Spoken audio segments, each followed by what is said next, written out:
Hey, how's it going, YouTube? This is the Reaper.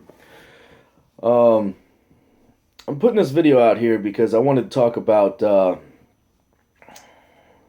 some weapon safety and how to properly handle a weapon.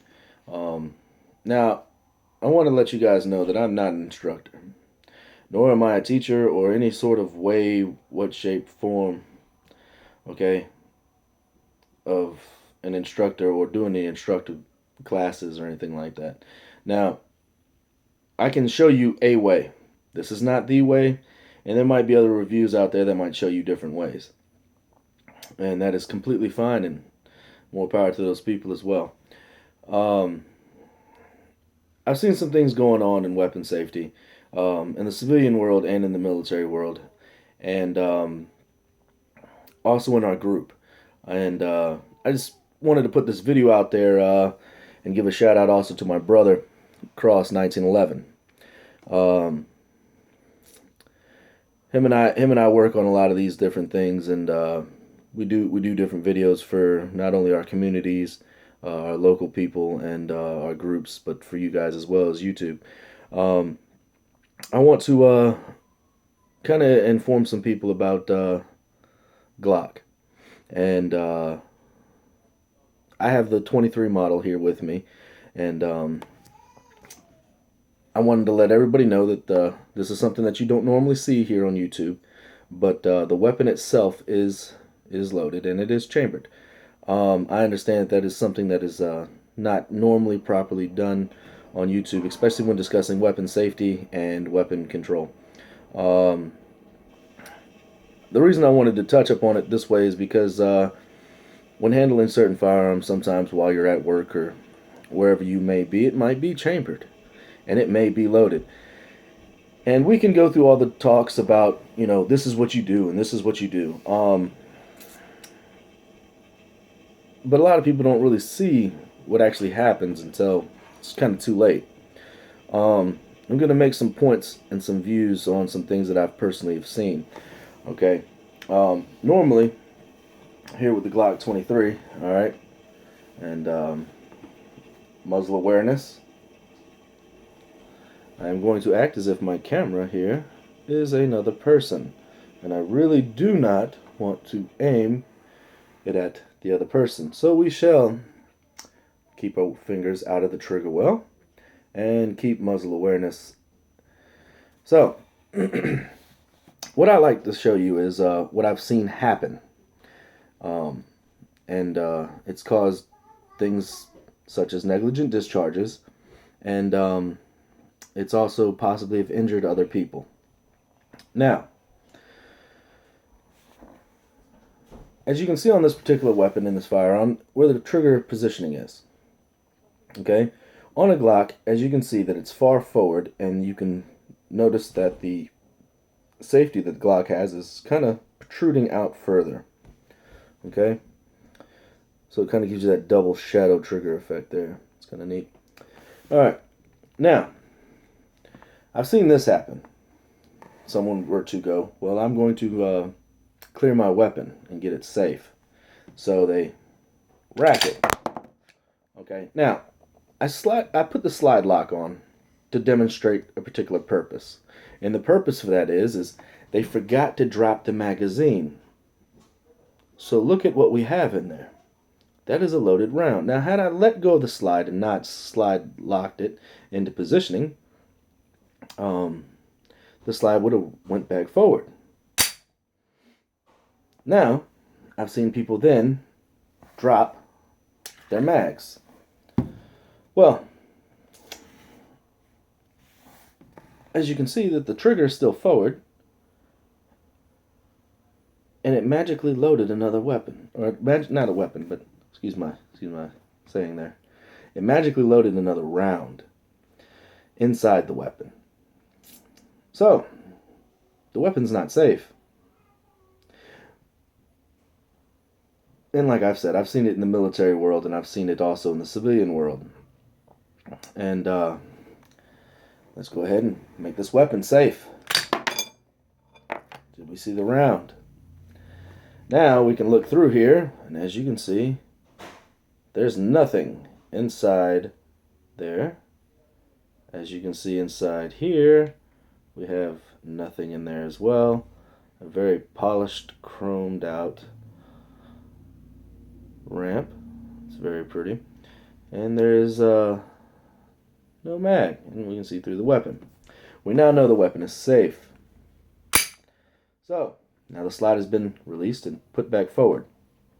Now, to ensure the safety of this weapon, we're going to clear it, no mag, as we can see, a few times here, and this is for demonstration purposes, and this should be purposes for routine things. And I understand people out there in the world might say that, well, I cleared it, the round came out, I already had the mag out, cleared it one more time, it's good. Me, I like to, I don't want nothing in there, okay? So, we'll re-lock it forward and show you one more time. And show you here. And show you here. Alright, now, with it being shown here, so we know that nothing magically gets put in there, is now slid forward. Now, I want to talk about this trigger. You see that positioning? What we talked about with this here, that's one of their safeties. Now, what I'd like to discuss with you is this. This weapon is ready live, and it is good to go, but there is no round in the chamber because we were there and we watched this video and we showed that there is no round here in this chamber. So, now what I'd like to show you is this. The weapon does decock, and it does change trigger positioning to show you that the weapon has been in the decocked position and that everything up top has been relaxed. So what we will do is we will press down on the safety here, pull back the trigger, and hear the click of the firing pin. Alright, now the weapon has been decocked. Now, oh look at there! Where's the trigger? It's magical. Alright, now, as you can see that the safety here has been now kind of flush with the trigger, and the trigger is now set further back. Okay, let's go ahead and show that one more time. No mag. We rack the weapon. You see where the trigger's positioning is one more time. You see where our safety is. Pushing the safety. Pull back on the trigger. Do you see now where it is? It is now seated further back. Now, there are several ways that I've seen people tear down this weapon. Okay, I have been one of the ones out there who have also done this completely wrong. From time to time.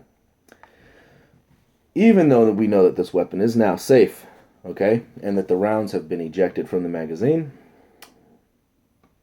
you should still never put your hand in front of the barrel and try to push back and pull the teardowns, okay? You should never try to do that. Now, the instructed proper method that I've been informed on is take the web of your hand here and you slide it up the back of the weapon, grasping the weapon as if you normally would, except this time rotating up, grabbing the weapon, locking onto the sights. Now, as you can see, while having that back there, you can slide your weapon. Okay, you can slide that slide back and forth. Alright, now, from down here, we will pull the teardowns down, okay, which will release the slide. Now that the slide has been released, we'll go ahead and push it forward. This is now disassembled. This is the lower half, made of polymer, very lightweight. This here is the slide. As we can see here, alright, there are stamped markings on the barrel here, and there are stamped markings here on the barrel. Alright, as you can see, there's a cutout window with the extractor pin, and this is where your round will eject. Now, we're going to now take out the guide pin and spring. As you will notice, one end is beveled.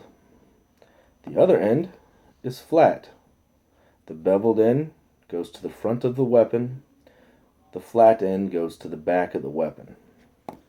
How I personally like to remove the barrel is I come up from underneath, I press the barrel up and slide it forward, which now allows me to grab the barrel and slide it out. Now, we'll set the barrel down. This is now a completely disassembled slide. Now we can go deeper and start breaking out internals, but I strongly recommend for beginners to leave that alone. Now, as I showed you earlier, the stampings on the barrel and these cutout grooves. I don't know if you guys can see this one very well. Alright, you have a ledge up here, and then you have a beveled round ledge down here. Okay, this round ledge is where this piece will sit. And as you see, as it sits there, there is a gap. Okay? That gap must maintain once you have it all put back together. Now, this barrel goes in one way, and it is only going to go in one way. Okay? Especially if you want your weapon to work. So, when you slide your barrel in, what I like to do is slide my barrel completely forward so that I can hear it seat and lock into place. We hear that? Let's do that one more time. Alright, now where it is seating and locking into place at is on these locations here. Okay? That's where it's locking in. Now, like I told you, beveled in to the front of the weapon. Alright, we're going to push it. Okay? And this is what I've seen a lot of people do. They get to that first part there, there's no real gap, and they don't understand why the weapon's not functioning correctly. So, we're going to push it in a little further. And we're going to drop it in to that beveled place I showed you earlier. And as you can see, there is a gap. There it is. I knew we'd find it. Now, as you can see on the back of the weapon, there are cutout grooves. Alright? Those cutout grooves are to line up with the weapon.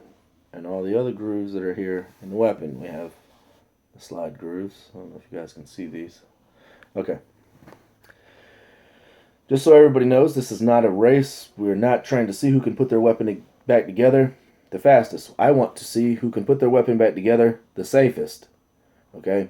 Safety doesn't have to be fast. So, all these grooves here are going to go ahead and slide through. Make sure we get them lined up properly, because if they don't, you can start fighting with your weapon and you can bend some things in there, and then it might not want to come back off, and it's not sliding the way it's supposed to. Okay? So, take your time. Okay? We're nowhere in a reason for you to have your weapon completely put back together and ready to go. And if you were ever in a situation where you needed to utilize your weapon in a manner where you had to be quick with it, let's say on duty or work, I don't advise you to be taking it apart there. You should take it apart in the safety of somewhere where you can actually take your time to make sure everything's okay. So now we are going to go ahead and slide this forward, or backwards, back onto here. Now, it is now locked here in this position, and what we are going to do now is we're going to pull it all the way back to seat it in, and as you can see, your tear downs here are only halfway back up because it hasn't locked itself back into place. So what we're going to do now is we're going to slide it back, and do you see the position of the tear downs all the way up? That means that they are going to be locked back in position, so when I let this go, it is going to stay on the weapon. There it is. Now, you can see the trigger positioning again of where the trigger is at, and you can see the safety now pushed forward. Now, there is no mag inside this weapon. We're going to slide it back. We're going to check it, make sure everything's good, even though it's all clear. And we're going to now slide it forward, no mag. Okay. And show you guys the positioning of the trigger one more time so you guys can see it. Now, I've been informed, and I don't know if it's completely true. I know it doesn't happen to my weapon. But I have been informed that, once again, loaded, and we're going to be completely safe about this, that after you're done firing and your weapon is completely cycled and an empty mag is in there, that your weapon should end up looking like this. Now, I've been informed that you could drop your mag, and when putting in a new mag, and by taking it and hitting it hard enough, it has been able to release the slide and go back forward. Now, if that does happen to you, understand and remember, at any point in time, if this is loaded and this is back and it slides forward, there is a round in the chamber. With the round being in the chamber, that means the weapon is hot, live, and ready to rock. Now, if it is in that position, that means your finger should not be in that trigger well unless you are shooting at targets or there's an extreme dire need. And when I explain extreme dire need, you better be on the verge of death, because this is to defend yourself from whatever it is that you're defending yourself from. This is not something to go around pointing and pulling triggers. Okay? This is a tool. Remember, it is a tool. These don't hurt anybody. The people holding them hurt people, and people who are not out there educating themselves on the weapons hurt people. So we will now slide it back, show you here that it is clear. All right, it is all polished. Everything is good to go. And folks, that there is what I wanted to show you and explain to you guys on the weapon safety. I ask that you guys check out my brother's channel, Cross 1911, and see some other videos related to different group activities and things that are done. Thank you, YouTube, for watching through this 17+ minute video. I greatly appreciate all of that. If you do like the video, and if there are things that you like about the video, please comment them and let me know. If there are things that you've seen that you might want to explain to me that could be done better, let me know. You guys have a wonderful day, and always, and remember, cover your six, and long live the Republic. I understand that we're all out here dealing with this craziness, but stay aware. Alright, until next time.